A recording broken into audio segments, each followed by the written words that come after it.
லேவியராகமம் 8ஆம் அதிகாரம்.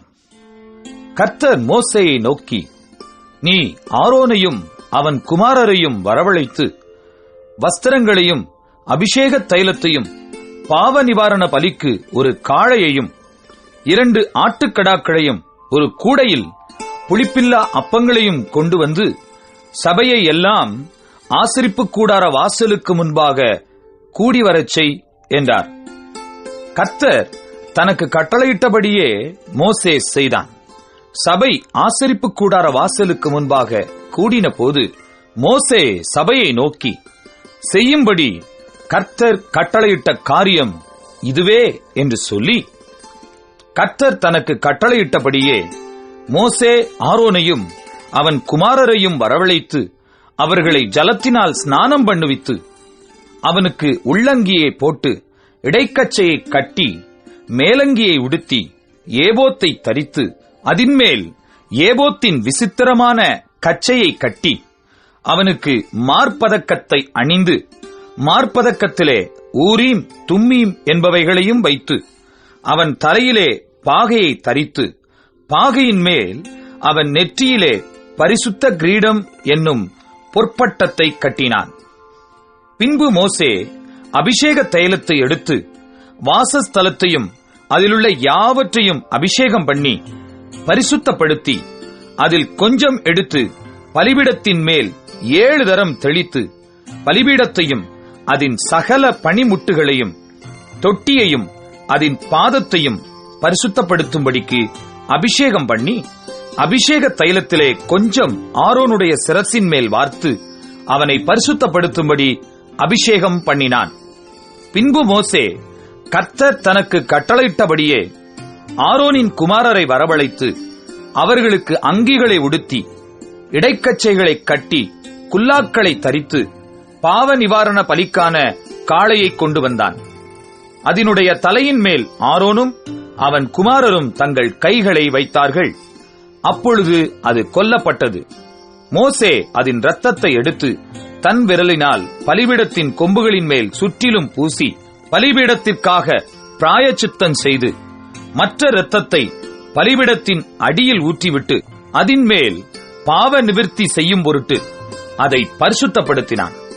பின்பு மோசே கர்த்தர் தனக்கு கட்டளையிட்டபடியே குடல்கள் மேல் இருந்த கொழுப்பு முழுவதையும் கல்லீரலின் மேல் இருந்த ஜவ்வையும் 2 குண்டிக்காய்களையும் அவைகளின் கொழுப்பையும் எடுத்து பலிபீடத்தின் மேல் தகனித்து காளையையும் அதன் தோலையும் மாம்சத்தையும் சாணியையும் பாளையத்துக்கு புறம்பே அக்கினியிலே சுட்டரித்தான்.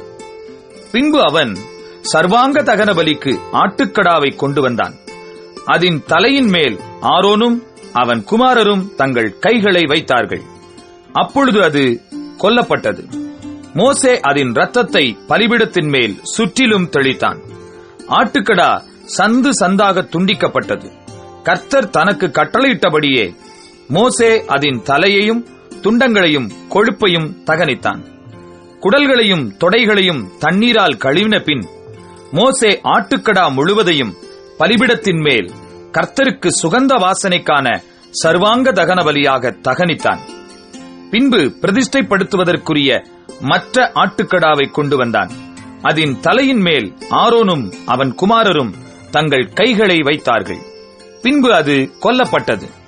மோசே அதன் இரத்தத்தில் கொஞ்சம் எடுத்து ஆரோனுடைய வலது காதின் மடலிலும் வலது கையின் பெருவிரலிலும் வலது காலின் பெருவிரலிலும் பூசினான். பின்பு ஆரோனுடைய குமாரரையும் அழைத்தான். மோசே அந்த இரத்தத்திலே கொஞ்சம் அவர்களுடைய வலது காதின் மடலிலும் வலது கையின் பெருவிரலிலும் வலது காலின் பெருவிரலிலும் பூசி இரத்தத்தை பலிபீடத்தின் மேல் சுற்றிலும் தெளித்து கொழுப்பையும் வாலையும் குடல்கள் மேலிருந்த கொழுப்பு முழுவதையும் கல்லீரலின் மேலிருந்த ஜவ்வையும் 2 குண்டிக்காய்களையும் அவைகளின் கொழுப்பையும் வலது முன்னந்தொடையையும் எடுத்து கர்த்தருடைய சந்நிதியில் வைத்திருந்த புளிப்பில்லா அப்பங்களின் கூடையிலுள்ள புளிப்பில்லா அதிரசத்தில் ஒன்றையும் எண்ணெயிட்ட அப்பமாகிய அதிரசத்தில் ஒன்றையும் ஒரு அடையையும் எடுத்து அந்த கொழுப்பின் மேலும் முன்னந்தொடையின் மேலும் வைத்து அவைகளையெல்லாம் ஆரோனுடைய உள்ளங்கைகளிலும் அவன் குமாரருடைய உள்ளங்கைகளிலும் வைத்து அசைவாட்டும் பலியாக கர்த்தருடைய சந்நிதியில் அசைவாட்டி, பின்பு மோசே அவைகளை அவர்கள் உள்ளங்கைகளிலிருந்து எடுத்து பலிபீடத்தின் மேல் இருக்கிற தகன பலியின் மேல் தகனித்தான். அவைகள் சுகந்த வாசனையான பிரதிஷ்டை பலிகள். இது கர்த்தருக்கு தகன பலியானது. பின்பு மோசே மார்க்கண்டத்தை எடுத்து அதை கர்த்தருடைய சந்நிதியில் அசைவாட்டும் பலியாக அசைவாட்டினான்.